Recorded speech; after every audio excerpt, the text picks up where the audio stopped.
Good evening, YouTubers. Look, there's Captain Kirk. Captain Kirk, just mute that because I'm going to get a copyright shit, aren't I? Going to get abuse. Anyway, Captain Kirk was one of my childhood heroes, one of my first actually.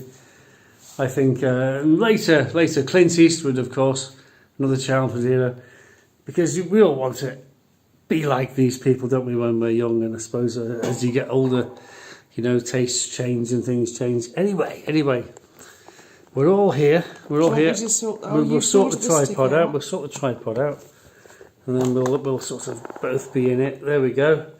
I've got this top on. Look at this top. Now I'm not, as you know, I'm not a football supporter, but my son is in Wrexham with Bertie Bassett at the moment, and he sent me this top and said, I dare you to wear it on one of your videos. Bertie Bassett? Ben's boss. Oh, anyway, I didn't even know where Wrexham is. That's how stupid I am. And I thought, I'll Google Wrexham, and I thought, oh, it's in Wales. It's in Wales. It's actually quite a comfortable top. I've never had a football shirt before because, as you know, I'm not into football. And I see people, they go to the bar, don't they, when the football match is on, and they're all wearing their shirts from their team. And I thought, well, I don't support football. If I was going to support football, I'd support Liverpool. But honestly, I'm not into football, and I couldn't tell you one single player who plays for Liverpool. I want a Seagulls t-shirt because I understand the Seagulls are doing rather Brighton well. Seagulls, yeah. Yeah, Seagulls versus Liverpool. I think our team wiped the floor with your team. Did they? Well, they're not my team. I don't support football. I'm not a football supporter, but my and Man United didn't. My son well dared me to wear so. this top. I don't even know where Wrexham is. I had to Google it, and it's in Wales. It's up in the north east of Wales, and I've never been there in my life. Don't know. I'm not dissing anyone from Wrexham, guys. Okay. There's a place in Norfolk called Wrexham. Wrexham. And I always thought that it's a really comfortable t-shirt. Actually, I like it a lot. I'll probably wear it for bed. What did you think of the Beckham Netflix thing? Because, the Beckham Netflix thing.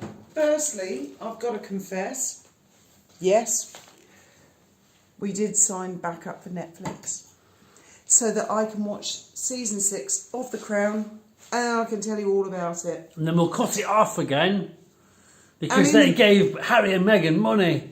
And in the meantime, we watched the Beckham thing and we watched a bit of the Robbie Williams thing. The thing with Netflix is they don't have to drag it out. Of course they do, yeah. But the Beckham thing, that was really good, actually. I really enjoyed that. David, to me, came across as just such a lovely, nice, innocent soul who just wants to have fun. And Victoria came across as a lovely, lovely person. She was a very small part of it, actually. Yeah, it was mainly David, wasn't it? And all the Daily Mail raking up the Rebecca Lewis stuff and everything. Fuck off. I think David and Victoria have proved themselves by the fact they have been married all this time. Because I confess, when I first saw them get engaged, and I think they gave the photo shoot in front of some big church doors. Can't remember if it was Westminster Abbey or where it was. And at the time I just thought, oh, pop princess, footballer, we've seen all this before, we've heard it all before, fuck off. Never going to last. And boy, they have proved it. I mean, they've been through the mill. They've been criticised, they've had everything thrown at them. And the Rebecca Lewis shit. And they've got, is it 4 kids? And they're together. So, yeah. They're together. They're genuinely, clearly, because I think they were 17, and I think Victoria's slightly older than David. I think they were both 17 when they got engaged, and I thought, fuck off, never going to work. And they have totally proved me wrong, completely. And I just love the Beckhams. I think they're fantastic. Well, yeah, I really enjoyed the actual Netflix. Yeah, and he doesn't like football, and I don't like football. No, I don't like football. I'm not into football. Okay. The insights from Sir Alex Ferguson were fascinating, weren't they? Yeah, I remember Tommy Docherty. I met Tommy Docherty once. He came to the jail to do an after dinner speech, and we all thought he was dead boring. An after dinner speech at the jail. Honestly, and Sudbury, HMP Sudbury it was. And anyway, the Beckhams. Now, obviously, because I'm not into football, I don't know who's who in football, but everyone knows David Beckham.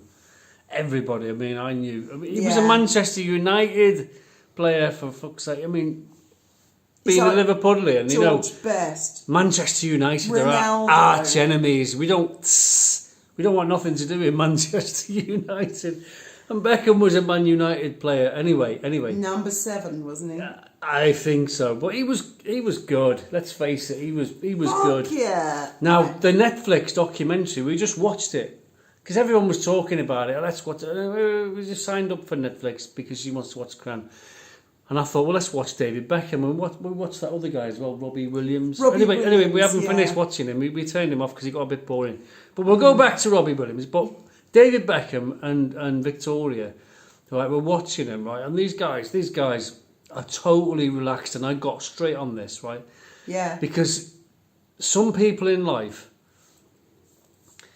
they're striving to achieve something, and they're falsifying things, and they're arse licking, they're doing all this. Yeah. Not the Beckhams, no way. Right? Apart from being fabulously rich, which they are, of course, because they're on stupid. I think he was on he was on about £90,000 a week when he was at Manchester United. Then he went to so the guy's fabulously rich. Okay, but apart from that, right, the guy's got nothing to prove to anybody. Right, he didn't do the Netflix documentary because he needed the money. Right, he's not a grifter. No, not at all. And he's always been a very private person, hasn't he? He's never really I absolutely talked about loved. But when he came across to me as a totally relaxed human being. He was just so much just fun. saying as it was. He was so, just saying so much it as fun. it was. I mean, the way he is fun. He's relaxed, and the way Victoria was. I mean, she was sitting on the sofa. You could see her body language, and she was like, "Oh God, well, you know, I was public enemy number 1." And she took it on the chin, and she said, "I took it on the chin." She even said, "You know, I look back on us, me and David, when we were young, and I can't even recognise or understand who these people are.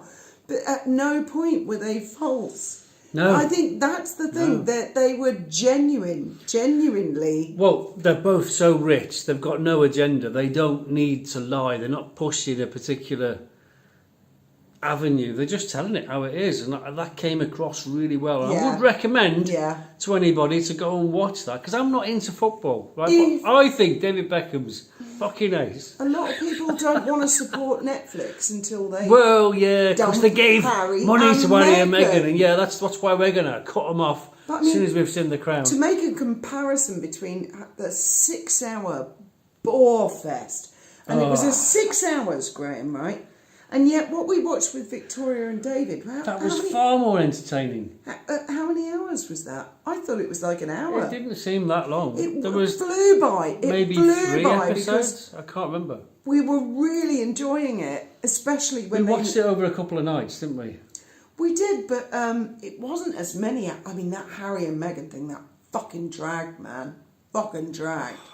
And she was so... falls through the whole thing. And then she's got the cheek to say Victoria Beckham leaked. The Tanner lady leak. Victoria has never leaked. No way. Not. I mean, the Beckhams are more royal than the royal family. They are actually, because I mean, it was a superstar footballer and a pop princess, so they were really like the royalty. Yeah, for sure. And it's this little no-mark pole greasing Meghan Markle to accuse our Victoria of leaking. Fuck off. I don't believe it. Not for a moment. No, I don't. No. I don't. They don't need the money. Why would they leak? Why? And the thing is, they've got this beautiful house in the Cotswolds, which of course is fabulously expensive, you know, a couple of million. But they've been there for years, I think over 10 years. And David, even in the Netflix, said, I love to just sit in the garden at this place because I can see the house. And he's got like a summer house with a barbecue in there, and he's there doing the... And it's very natural. Barbecuing food. I mean, with the money they've got, they could cool. build something like... He could do whatever he wants. Nicholas van Hoogstraten's Hamilton Don't mention mansion. Nicholas van Hoogstraten. Oh, Nicholas van Hoogstraten. Oh, yeah, I love him, actually. I know he's a bit of a bastard, but he's from my neck of the woods. And I do actually... Her mother used to live next door to Nicholas van Hoogstraten. My mother hated Nicholas van Hoogstraten. He's a big-time gangster. Murdered a few people, and my mother fucking hated him. And when she was on the council, they were big enemies. And then they ended up, when my mother retired, they ended up ironically living next door to each other. And my mother said, "My God, the man hasn't aged." Do you remember we went swimming in his pool? He's got an enclosed pool on the drive in Brighton, right at the back of the hotel, which was right next door to her mother's house, and we thought we'd take the kids in the pool, and we paid. I mean, we don't know Nicholas van Hoogstraten.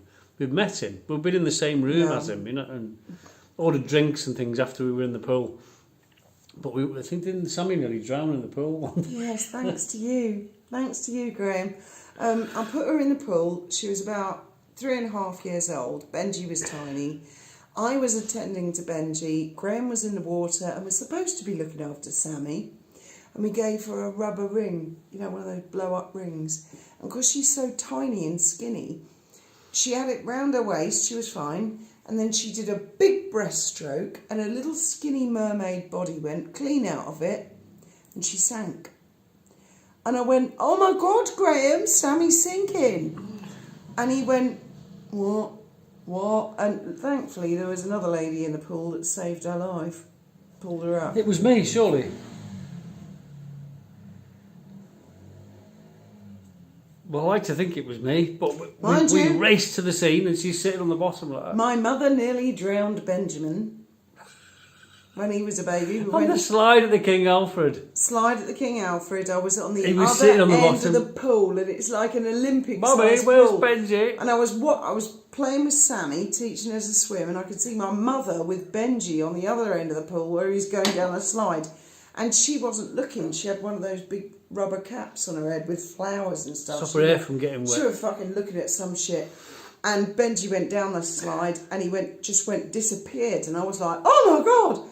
And from across the pool, my mother's like, "La, la, la, la." And eventually my nephew Timmy went, "Granny Joan, look, Benji hasn't come up." And she went, "Oh, oh," and then just pulled him up. God, it's a miracle our children have survived. It's a miracle they live today, really, isn't it? Otherwise I'd never have got this Wrexham top, would I? Probably shouldn't have admitted all that on YouTube. Well, I know the trolls. The trolls will be Googling Field day. Bertie Bassett and Wrexham and American Express and all this stuff. Stop. Do your worst. Stop talking about Bertie Bassett. Oh, God. Well, it's code. It's code for someone else. Anyway, that's about it, really, isn't it? Mm-hmm. Is there anything else we want to add, darling? I just thought, on a final note, that I would say that we've got some surprises in store in the days to come. Next week we have some stuff coming up. Yes. Yeah. I think that's a good way. There's stuff happening. Of course, the trolls know all about it. They'll tell you all about it.